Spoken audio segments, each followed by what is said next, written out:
Hey guys, DLibs here, welcome back to another video. Today we are going to be doing part 2, the attackers part of the common mistakes that you make for every attacker in Rainbow Six Siege. This video we're going to do a little bit more rapid fire compared to the last one. I think the last video was a little bit too long, so this one's just going to be a little bit quicker coming at you. So for Glaz, I recommend you using the suppressor. If defenders hear the loud Glaz shots, then they will hide away from the smoke. So you throw into the smoke, and then defenders might actually push that smoke instead of hiding back from it because they think you might be pushing up or something like that. However, if they hear that loud Glaz, bang, then they're going to run away from it. It's important to keep that suppressor on so that they don't run away from you, because as soon as they hear that loud sniper, they are going to run. So as Fuze, you should use it as a tool to flush defenders out of objective. Yeah, it's great and all when A gets a kill, but primarily it should be used to force defenders into uncomfortable positioning.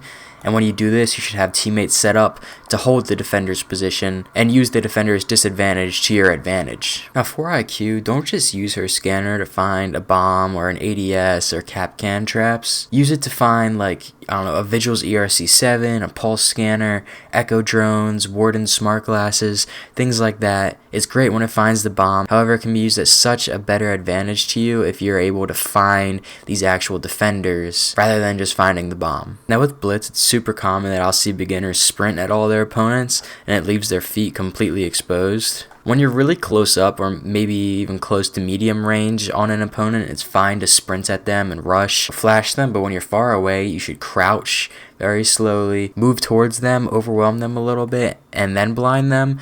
Rather than when you're really far away and you're just running at them, they're just able to shoot at your feet. The main issue that I'll see with Twitch is that people will, just waste this drone, the shock drone, whereas it's actually a really useful part of the attack. You should save your drone in order to get wall, help destroy utility, things like that. It's just super important. Stop using it to tase defenders or whatever it may be, or using it for intel. That's why you have regular drones. You don't want to just throw this into the objective and let someone shoot it. This thing is so important. You should be using it as minimally as possible and only using it when you absolutely need to, because it is really good when you do use it correctly. Now Montagne is kind of crazy, I have to say this, but he's just not made for fragging. He's made for plant and post plant. He's made to sit in the corner and be annoying to the defenders. As I've stated a lot in the past, every second in Siege counts, so if you're able to delay them while they're trying to melee you and shoot at your feet for even just 4 seconds, that matters so much in this game. So with Thermite, you can actually counter bandit tricking pretty well with him. So you want to deploy the charge on this wall and then take it off as soon as that last millisecond so that bandit hears it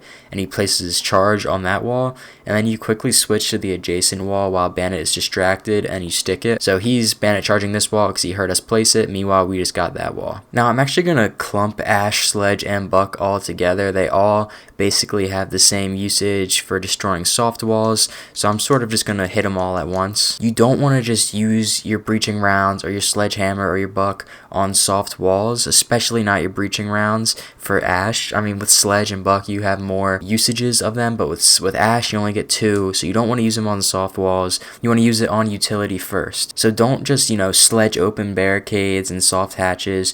Use it for vertical attack, making rotation holes for your teammates. Every second counts, like how I stated before, so if you're able to make those rotations and save a few seconds for your team, that could be the difference between winning and losing a round. Now for Thatcher, he's honestly really useless when you use him alone. You want to work in unison with the hard breacher to coordinate against the bandit trick. So don't die at the start of the round. Don't just throw an EMP at the wall and run to the opposite side of the map. Coordinate with the hard breacher. Try to get the bandit off the wall, stop the trick. Because there's too many times that I'll see a Thermite just throw an EMP at the wall, just say, everyone else, you guys can handle it, and then they'll just run to the opposite side of the map and do whatever they want. Thatcher's really good in this game. He's one of the best operators to have, so don't just waste him. Actually, the issue I see with Blackbeard is that people don't use him enough, mostly in high ranks. When you get into the higher ranks, you'll see that people have much better aim. They're mostly just aiming for the head, and a lot of time they hit it. And so when you're using a Blackbeard shield and they're not able to hit your head, I think you can see where I'm going with this. In a lot of the lower ranks, you'll see they'll be aiming at the toes or whatever, and they'll let the recoil take them. But in the higher ranks, they're just going to be shooting right at the head. So Blackbeard is actually a lot more useful than you think, and he does not get used enough. He has a really bad rep just for what people think he can do and what he can't do. So try to give Blackbeard another shot. With Capitao, you should be using the fire to lure defenders out of position. This is a really common spot that defenders will hold. They'll hold this back corner, so if I'm able to fire it and it forces them to run out there, then I'm ready to shoot. It's honestly really similar to Fuze, where you're just trying to get people out of their positioning, so you can put them in an uncomfortable position where you can possibly kill them, or at least just force them to rotate around. With Hibana, the main idea is to basically just stop wasting your X-Kairos. You only need 1 pellet to destroy mirrors, black mirrors, and you only need 4 pellets to destroy a hatch. There's too many times that I see people are just too lazy to change the setting of their X-Kairos, so they'll just shoot away. You only get 18 of these things, and they're really useful, so stop wasting them. Know how many X-Kairos you need for which situation, and don't just waste them. Jackal, again, is similar to Capitao and Fuze. You want to use his ability to flush defenders out of objective and make bad rotations, and then you want to take advantage of those rotations. When playing Ying, it's absolutely vital to stay alive until the end. Ying has 4 candelas, she has smoke grenades, and an 81 round mag. It's a complete recipe for success during a plant, and of course the post plant. The main mistake that I'll see get made with Zofia is that people forget that she has her concussion grenades as well. This ability will make the defenders completely stunned and virtually deaf, so if you coordinate this with your team to push into objective or even push into a gunfight when you're solo, it is really hard for the defenders A, to be able to hear it, and B, to be able to fight back. With Dokkaebi, you should not call everyone's cell phone and then immediately push. You should coordinate the calls with your team when you're pushing. Dokkaebi is a support operator at heart, so you should use her accordingly. Hack the defender's cams and stay alive until the end is not meant to be used as an aggressive operator in any way, shape, or form. The biggest mistake that I'll see get made with Finka is that people will just use the heals right away or at random times during the match. You should wait to use the heals until someone's actually hurt or damaged in whatever way. The heals are super important and you only get 3, so do not waste them. Now with Lion, it's sort of similar to Finka. You don't want to just scan randomly. You want to use it during gunfights and clutch situations where basically no matter what the defender does, when you scan, it puts them at the disadvantage. So when you scan, they can either bite the bullet and run away during a gunfight, or they can stand still to avoid the scan. Either way, that's a bad situation, because if they stand still, that means they're going to have to continue engage in a gunfight, and you know where they are because they're not moving. And then if they run away, again, it puts them in a bad situation because you're actively scanning them and you know where they are. Also, just as a general rule of thumb, don't use all your Lion scans on one spawn peeker. Quite frankly, you should not be using any of your Lion scans on a spawn peeker.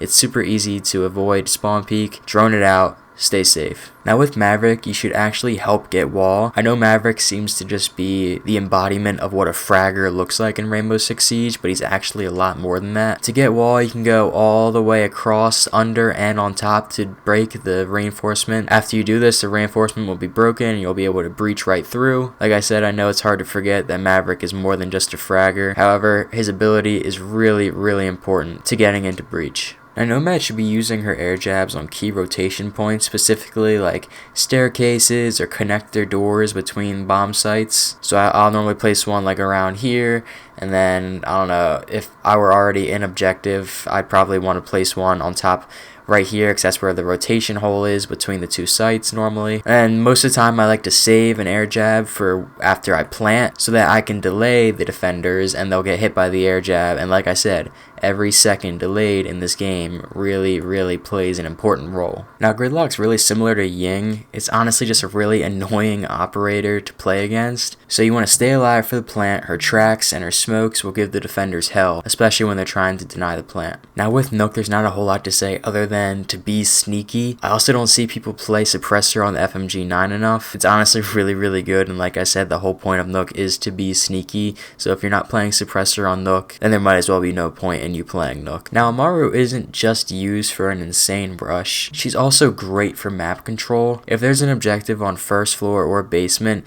and you can Amaru right into second floor in a matter of 5 seconds of the round starting, you can literally clear the entire second floor of any roamers and then already be making your way down to first floor within like 30 seconds of the round starting. So having map control as Amaru is super important.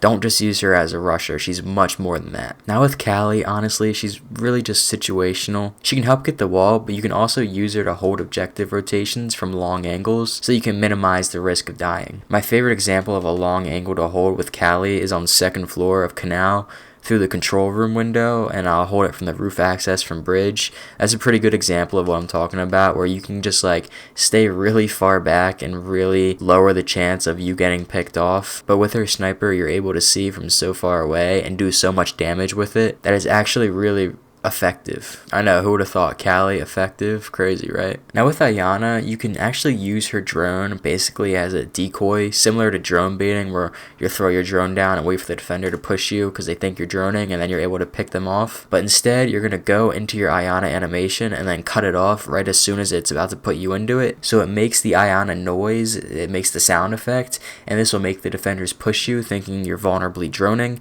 and then that's when you take advantage of the defender's aggression and you take them out. Also, it's literally an infinite usage drone. Yeah, she's a good fragger, but please use her ability. It's literally one of the best in the game. Now with Ace, it's sort of hard to explain this mistake, so I'm just going to try to show it. So you don't want to throw your Selmas on a spot on the wall where you have to vault in. And what I mean by that is throwing them in the middle of the wall like how I just did. And then, you know, there's a few seconds left in the round. You're going to try to make a last second push, and then you have to vault in. And then as you're vaulting in, you make yourself vulnerable, you're louder, and so they're able to pick you off. Instead, you either want to open up this bottom part so that you can just run in, or just in general get that bottom part so that you can crouch in, because when you're doing this, then you don't have to vault, it doesn't take up as much time, it's not as loud. Or when you do it like this, at least you can just crouch right in, you don't have to worry about vaulting, making that loud noise, making yourself vulnerable. Now Zero is absolutely key for destroying utility in this game. So you can see where I just placed my cam, I can go ahead and pierce this, and now I'm right up into objective. This is honestly overpowered. I don't know how this doesn't get used more often. It's honestly kind of cracked. So don't just use it for flank cams. It is great for that, but it's so much more than just a cam. You know, you have this laser, and it's honestly like a Twitch drone, and it doesn't make much noise, and it's hard to see, and you're able to pierce right through the walls, which basically completely eliminates any risk. Now with Osa, you need to stop using her like your Blitz or Montagne. You can't melee and you can't counter the defenders when they run at you. It is not a shield operator necessarily. You should use the shield as a way to push from long range or to take ground. Like if you're outside of a breach, or if there's a defender really far away from you, you should not push up against the defender with this, because if they have any competence whatsoever, they'll know that they can just walk up to you, melee you, and you're done for. I'm not going to do one on Sens because honestly, it's really hard to mess her up considering how pointless she is. Just use her to overwhelm. Sure, her ability's fine in the lower ranks when you need to push into an objective, but other than that, it's just awful. So my tip for Sens is just to not use her. With Grim, you need to stop using him to roam clear as if he's Jackal.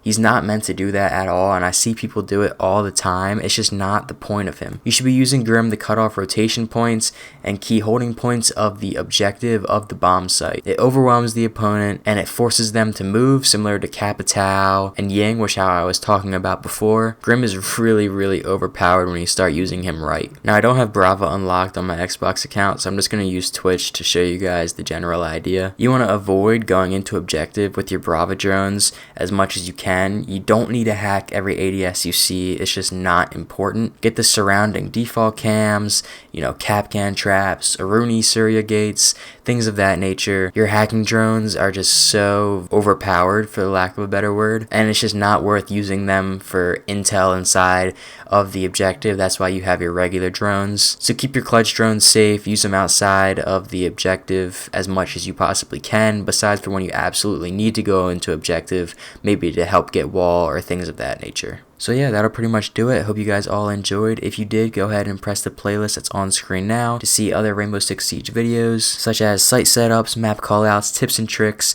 pretty much anything that you could imagine to get better at Rainbow Six Siege. I probably have a video on it. Besides for that, I'll see you guys all in the next one. Peace.